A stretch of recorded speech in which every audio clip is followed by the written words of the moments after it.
Fala Vazos, como é que vocês estão? Micael Silva aqui, sejam bem-vindos a mais um vídeo. E no vídeo de hoje, quero trazer uma reflexão para vocês acerca da oração do Pai Nosso.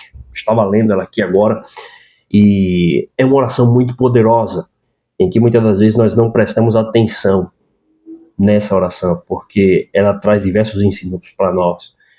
Primeira coisa que Jesus nos ensina, e ele admoesta aos seus discípulos falando o seguinte: quando vocês forem orar, vocês não façam igual aos hipócritas dos fariseus, que eles procuram os melhores lugares à vista de todos para orar, eles dão esmola à vista de todos, eles falam palavras eloquentes em público, mas no seu particular eles são sepulcros caiados, ou seja, eles não têm relacionamento. Esses caras são pura estética. Esses caras, eles supervisionam o que os outros estão fazendo, mas o que eles fazem é pior do que essas pessoas que estão fazendo isso publicamente. Ele traz nós para uma chamada em particular. Ele fala: eu quero que vocês tenham o quê? Relacionamento. Relacionamento você só tem com as pessoas quando você traz elas para próximo de você. Aí você consegue abrir teu coração e começar a gerar o quê? Relacionamento, intimidade. Não é que ele está proibindo que você vá em público orar ou que você fique de pé para orar. Não. Ele está falando, pode orar em público, pode ficar de pé para orar, só que o que eu quero é que vocês, o coração de vocês, a intenção de vocês esteja simplesmente em criar um laço de intimidade com o Pai. Esse é o objetivo. É intimidade com o Pai. Vocês, ao fazer uma oração, vocês não vão buscar glória humana. Vocês não vão utilizar de palavras bonitas para impressionar quem está ouvindo a oração de vocês. Vocês vão fazer essa oração porque vocês têm um objetivo. É falar com o Pai. Esse é o objetivo. Independente se alguém vai ouvir, se alguém vai achar bonito ou se alguém vai achar feio. Você não está falando com a pessoa. Você está falando com o Pai. Você tem um objetivo. É o relacionamento. Então ele fala, então quando vocês forem orar, a chave é essa. Entra no teu quarto, ou seja, privacidade, blinda o teu pensamento, foca o teu pensamento em Deus, Deus Pai e o Senhor Jesus Cristo, que é o Deus Filho, ele vai interceder. Então a chave de oração, e quem vai inspirar essas palavras é o Espírito Santo de Deus, ou seja, Pai, Filho e Espírito Santo. Três pessoas distintas em plena comunhão, ok? Então, quando você começa a entender isso, você aprende que essa chave de oração é bastante importante. E só um adendo, tá? Às vezes alguém que entende de teologia pode falar, poxa, você não se referiu ao Espírito Santo como Deus. O Espírito Santo também é Deus, beleza? Só esse adendo aqui para ficar tudo ok. Então ele começa, portanto, quando vocês forem orar, orem da seguinte maneira: Pai nosso que estás nos céus, santificado seja o teu nome. O Senhor Jesus, ele traz a imagem de Deus como Pai. De novo, buscando relacionamento. Buscando o quê? Quando você olha para uma figura masculina de um pai, o pai, o homem, ele é o provedor, ele é o protetor. Ele é aquele que dá vida pela sua família. Ele é aquele que traz a provisão para os seus. É aquele que no momento de perigo é ele que vai estar ali como uma barreira de proteção entre o perigo e entre a família. Ele vai se pôr à frente. Ele vai ser essa barreira de contenção. E ele vai, a todo custo, defender a sua família. Então, aqui nós temos um ponto a ser refletido. E principalmente na nossa sociedade de hoje, elas não têm uma boa referência de homem e principalmente de pai. Infelizmente, a nossa geração, as pessoas da nossa atualidade, a maioria das crianças são criadas somente pela mãe, porque ou o pai morreu, ou o pai foi embora, ou aconteceu algo que essa família foi desfeita, os pais separaram. E aí a criança tem problema de paternidade, então ela não consegue enxergar uma figura de uma boa pessoa no pai. Então quando nós lemos isso, nós já vimos que é uma questão de relacionamento. Então nós chamamos Deus de Pai. Com o nosso Pai nós abrimos o nosso coração, nós temos o que? Intimidade, nós temos relacionamento. Quando ele fala santificado seja o teu nome, ele está dizendo que a palavra santo significa separado. Então, Deus, ele é Pai e ao mesmo tempo ele é santo, ou seja, ele é separado. Essa ideia de separado significa que ele está em um local aonde nenhum tipo de impureza, nenhum pecado, nenhuma sombra de variação, nem algo de inconformidade pode o tocar, porque ele é completamente perfeito. Entendeu? Então, ou seja, é um pai perfeito. É um pai que está separado de toda e qualquer substância defeituosa, de qualquer matéria defeituosa, de qualquer pó de pecado, de qualquer sombra de variação. Porque ele é completamente perfeito, ele é santo. Então, quando nós se referimos a Deus como Pai e como Santo, nós já temos aqui um elo fortíssimo de um Deus que, independente do que aconteça na nossa vida material, esse Pai, ele é um Pai que não comete erro, ele não comete pecado. E mesmo na dificuldade da vida, quando nós passamos aqui nessa terra, esse Pai, ele vai estar presente. E ele prossegue aqui: vem ao teu reino, seja feita a tua vontade, assim como é no céu, também a tua vontade seja feita na terra. Aqui nos demonstra uma característica de organização, de hierarquia, de que quando nós olhamos para a eternidade, quando nós lemos a Bíblia e nós olhamos para o projeto da eternidade, nós entendemos que no céu existe uma ordem. No céu existe uma ordem.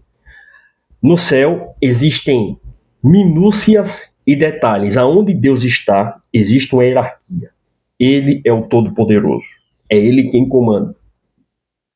Essa realidade, ela é presente para todos os seres que habitam nos céus. E é por isso que mais na frente o Senhor Jesus Cristo ele traz uma realidade de que até mesmo os demônios, eles temem e tremem diante da presença de Deus. Por quê? O demônio ele não pode negar a existência de Deus, porque Deus é uma realidade para eles. Os demônios eles estão no mundo espiritual. Então, quando eles olham para o mundo espiritual, eles enxergam a pessoa de Deus. Eles enxergam essa autoridade. Ele enxerga Pai, ele enxerga o Filho, ele enxerga o Espírito Santo. Ele enxerga essas três pessoas nessa completa comunhão e eles olham, eles temem porque eles têm que obedecer e eles tremem porque eles sabem do poder que esse Deus ele tem. Então, ele fala: venha o teu rei. Ou seja, as boas novas do Evangelho acabou de chegar na pessoa de Jesus Cristo, anunciando que o reino de Deus ele acabou de chegar. Essa mensagem.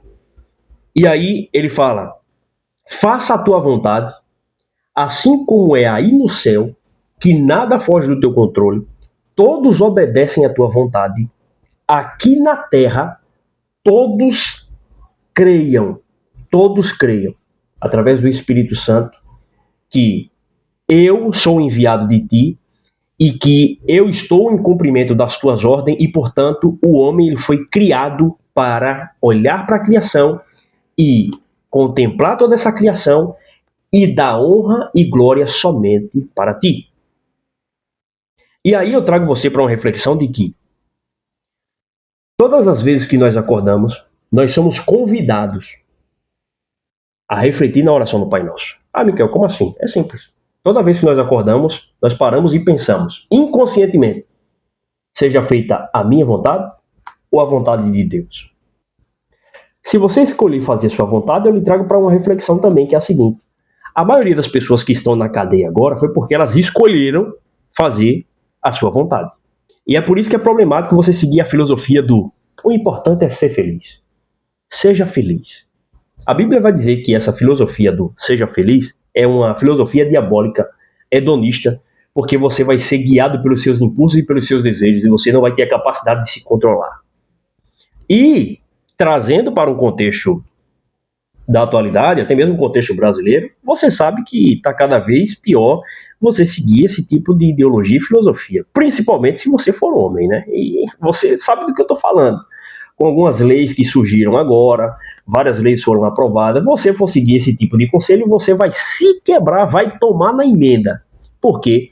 Porque a qualquer momento que você resolver pensar, não com a cabeça de cima, você resolver seguir os seus instintos, e, digamos, você vai numa balada, você toma ali uma bebidinha, tal, de repente você vê uma moça, você começa também a tomar ali e tal, e de repente ela convida você para sair, ou você convida ela para sair, e de repente vocês acabam chegando naquele finalmente. E às vezes você pode se deparar com a situação de que essa moça vira para você, não que é regra, mas acontecem sim, acontece demais. Vira para você e fala: ou você vai depositar um dinheiro na minha conta aqui agora, ou você vai fazer isso, isso, isso, ou eu vou ligar para a polícia e vou dizer que você rompeu a barreira do respeito. Você não obedeceu quando eu disse que eu não queria. E aí, o que você vai fazer? Simplesmente porque você acabou seguindo uma filosofia do seja feliz, faça o que você está com vontade. O importante é aqui e agora. Não pense no amanhã. Seja feita a minha vontade e não a vontade de Deus, você vai tomar o quê? Na emenda. Bonito. E você não vai ter como sair disso, meu amigo. E principalmente, se você for casado, que já é imoral e é errado, e você for querer pular sem fazer um negócio desse, você vai tomar na cabeça. Porque você acordou e por um momento você pensou: rapaz, seja feita a minha vontade e não a de Deus. E aí, ó, tomou na cabeça. Então, ou seja, quando nós lemos a palavra de Deus no amanhã, nós somos convidados a refletir sobre ela. E isso é muito forte. E é por isso que nós temos que ler a palavra todos os dias, a Bíblia todos os dias, porque ela vai nos conduzir por um caminho de reflexão, de arrependimento, de exposição da nossa falha de caráter. E outra coisa, eu estou falando com vocês, eu sou o primeiro na fila dos pecadores, tá? Eu sou o primeiro. Eu falo aqui, não é me colocando de fora, de que, ó, o santo. Não, pelo contrário, meu irmão. Eu falo igual Paulo. Dos pecadores, eu sou o principal. Tá entendendo? Porque todos nós temos falha de caráter, temos pecados ocultos que nós temos que tratar. E só tratamos eles através da palavra. Ela nos confrontando, velho. Batendo, firme. E aí é que é o ponto. E aí ele fala: o pão nosso de cada dia nos dai hoje. Outra reflexão extremamente importante. Nós vivemos uma sociedade ansiosa, depressiva. Recebi um comentário essa semana em um dos meus Reels, eu falando acerca de que na era pré-capitalista, segundo o livro de Ludwig von Mises, As 6 Lições de Ludwig von Mises, ele afirma que na era pré-capitalista, se você nascesse pobre, camponês, você herdaria esse status para o resto da sua vida. E, portanto, você não teria possibilidade de mudar de status, porque era assim que funcionava o regime. Quando você lê também o livro de Samuel, o próprio Deus fala: não peçam rei, porque ele vai escravizar vocês, ele vai tomar a terra de vocês, ele vai tomar as filhas de vocês, vai levar para ele, e os melhores bens que vocês tiverem, vai ser tudo dele. E vocês vão herdar esse status, vai haver uma separação total. A Bíblia ela é muito clara. E aí, Ludwig von Mises ele traz esse exemplo e traz o exemplo da era pré-capitalista de que se você nascesse pobre camponês, você seria um pobre camponês pro resto da sua vida. Se você nascesse na burguesia, se você fosse um aristocrata, você herdaria esse status para o resto da sua vida. Essa foi a lição. E eu recebi um comentário de um rapaz falando justamente a respeito disso, dizendo que eu estava errado na minha colocação. Ou seja, não eu tenho um exemplo de Ludwig von Mises, então provavelmente Ludwig von Mises, na visão dele, estava errado, de que o capitalismo não é desse jeito e que é muito difícil você conseguir romper essa barreira e chegar no topo, porque o nosso sistema ele é feito um sistema piramidal. E a realidade é que, sim, as coisas são difíceis. As coisas não são fáceis. Quem foi que disse que as coisas são fáceis? Ninguém promete facilidade. Quem promete facilidade para você é golpista.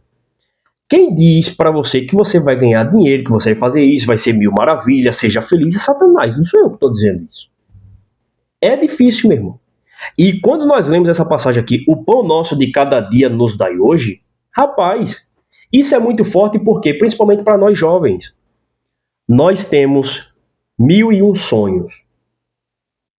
nós temos desejos, nós temos anseios, nós ficamos se perguntando o que será de nós no amanhã, e nós não temos muitas vezes expectativa, então nós ficamos ansiosos, nós temos medo de perder o emprego, nós não sabemos muitas das vezes, nós saímos do ensino médio, não sabemos o que nós vamos estudar, quem nós vamos ser, porque nós não temos muitas vezes referencial. Então tem tanta problemática que quando um jovem ele sai do ensino médio, principalmente aqui no Brasil, e ele chega aí, digamos, dos 18 até os 25, no mais tardar 30 anos, né? Se bem que essa geração está prolongando mais que isso. Mas a pessoa passa por uma crise existencial de escolha do que será do futuro muito grande. Então, quando você lê esse versículo falando aqui, o pão nosso de cada dia nos dai hoje, você fala, peraí. Eu tenho que pensar no hoje, o que eu vou fazer hoje para o meu eu do futuro ser impactado. Só que os meus anseios não podem estar no futuro. O meu anseio, a minha confiança, a minha convicção tem que estar em Deus, porque o pão de hoje, ele vai prover. Ele me deu saúde, ele me deu força para trabalhar, ele me deu discernimento para tomar as escolhas corretas. Se ele me deu, eu estou grato, eu estou reconhecendo. Esse versículo vai trazer a gente para essa reflexão.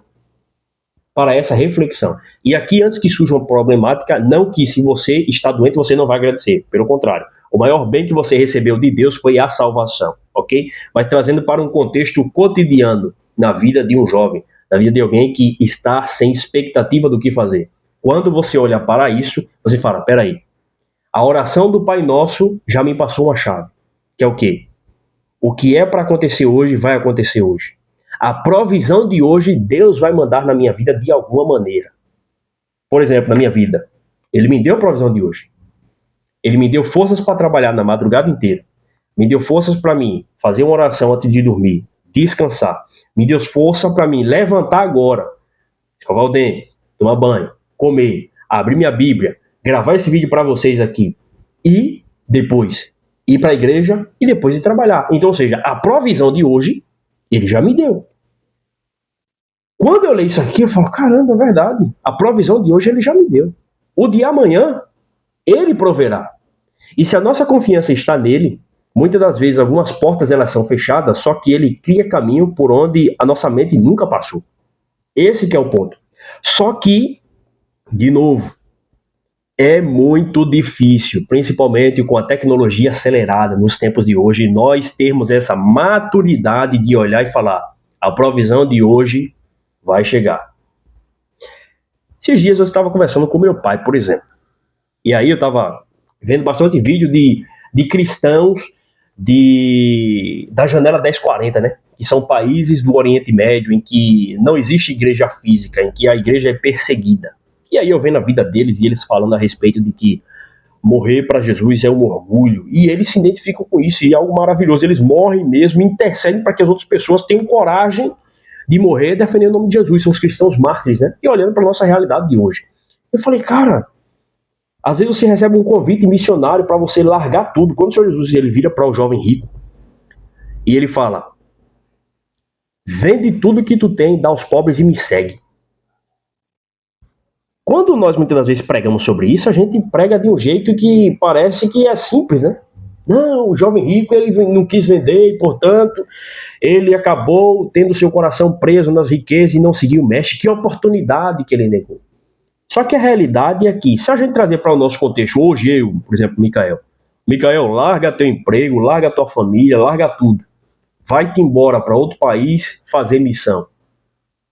E aí? A Bíblia ela não se trata do outro. Ela traz uma reflexão para você, entendeu? O foco da Bíblia é trazer você para a reflexão. Não é apontar os defeitos do outro. É apontar o que você tem que melhorar, suas faltas, as suas consequências da sua natureza caída.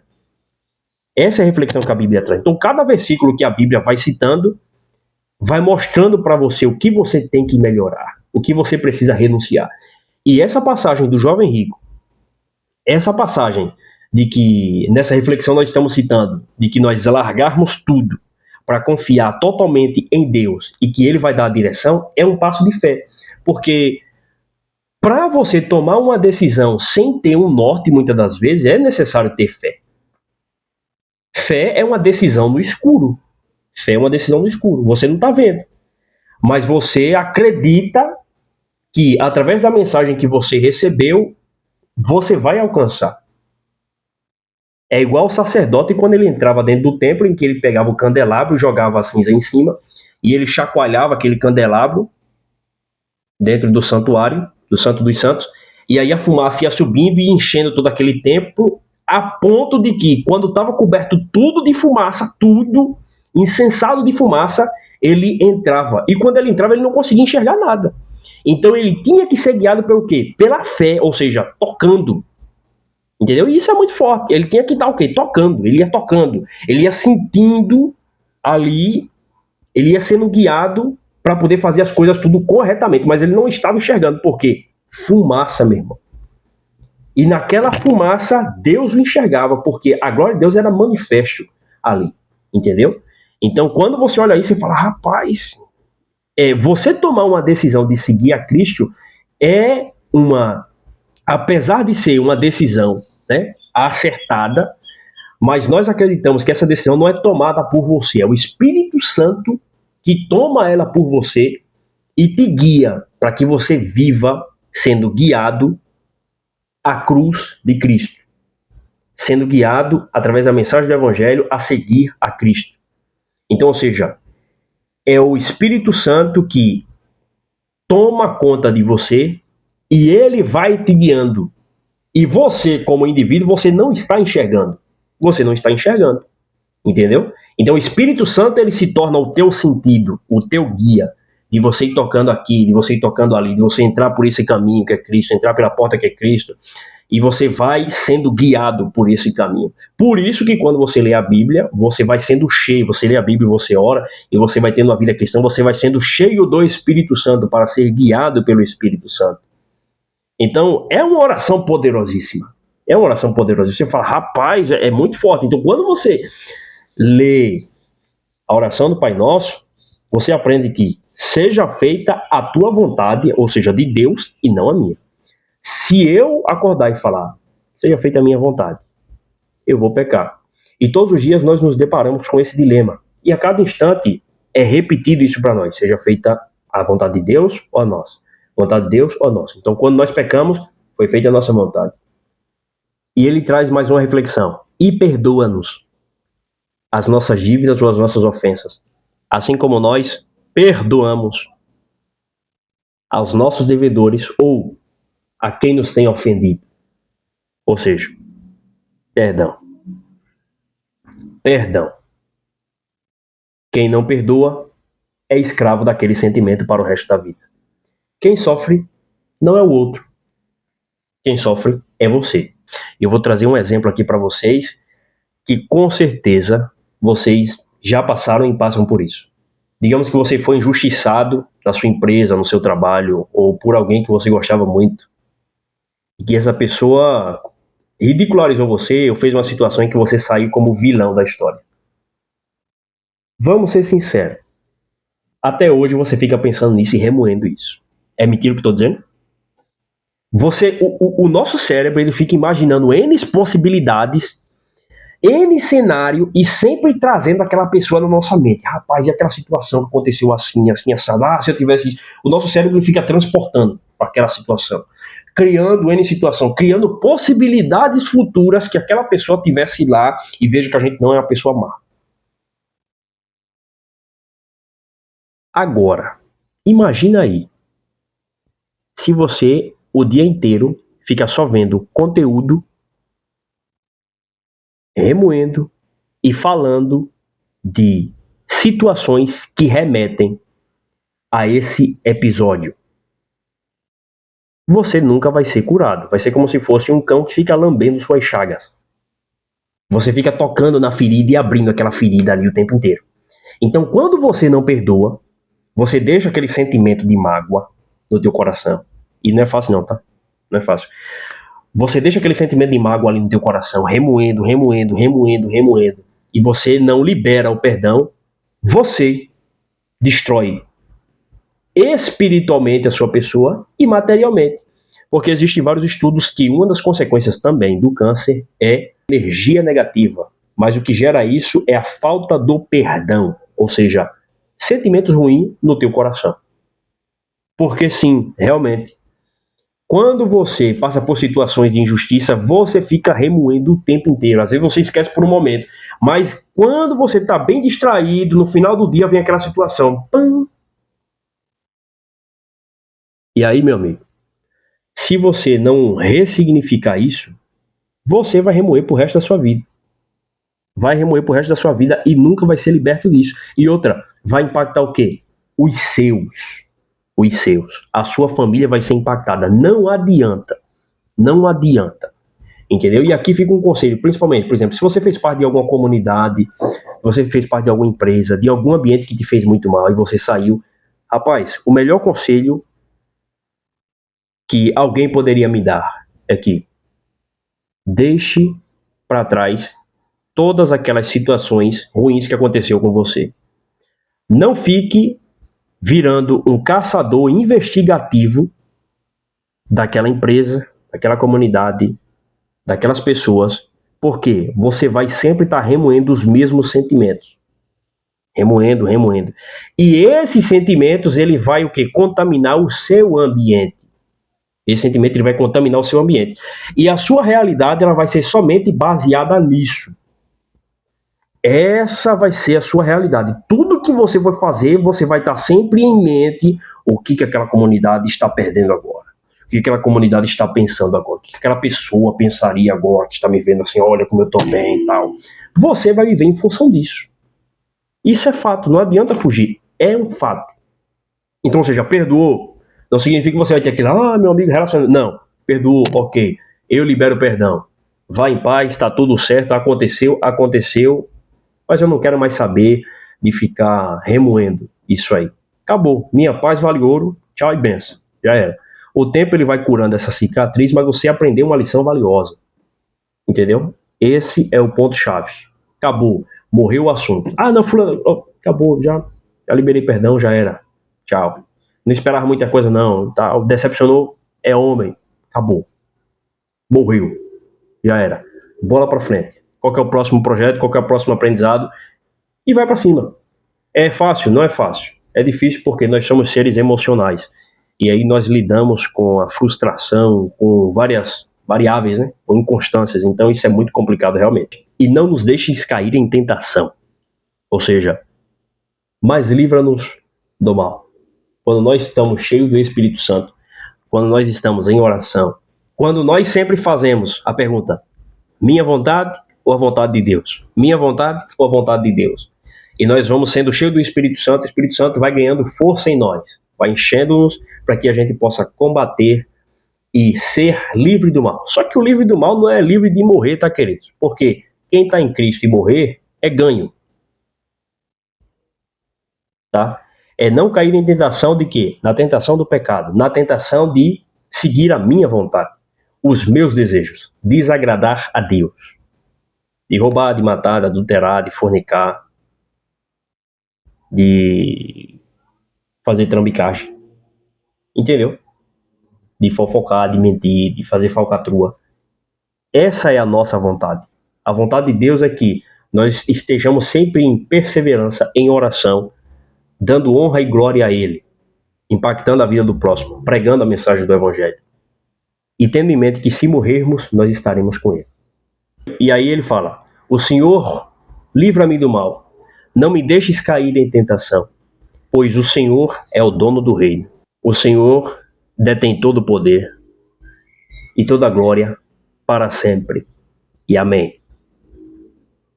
Ou seja, nosso Deus ele é todo poderoso. Ele é o dono do reino. Dele, por ele e para ele tem que ser toda a honra e toda a glória. E aí quando nós olhamos para isso, nós entendemos que sim, ele é um Pai perfeito. E no próximo versículo ele traz outra reflexão que é o quê? Porque se perdoardes aos homens as suas ofensas, também vosso Pai Celeste vos perdoará. Se, porém, não perdoardes aos homens as suas ofensas, também o vosso Pai não vos perdoará as vossas ofensas. Ou seja, você só é perdoado, segundo a Bíblia, à medida com que você perdoa o teu próximo. Ou seja, você só recebe perdão de Deus se você perdoar aquele que te fez mal. Se você não perdoar aquele que te fez mal, você não recebe perdão de Deus. E aí você pode estar orando, pode estar ajudando, pode estar clamando, pode estar fazendo o que for. Se você não perdoar aqueles que te ofenderam, e você pecar, e a Bíblia diz que nós pecamos o tempo inteiro, e for pedir perdão a Deus, Deus não vai te perdoar. Então, quando nós paramos para pensar nisso, nós falamos, caramba, se eu não perdoo, eu não estou no lado de Deus. É difícil, porque é uma característica da nossa natureza caída. Se eu não perdoo, eu não estou do lado de Deus. Logo, eu preciso trabalhar esse processo do perdão. Pode demorar o tempo que for, mas eu preciso, em nome de Jesus, vencer e liberar perdão, velho. Senão, eu tô no mato sem cachorro.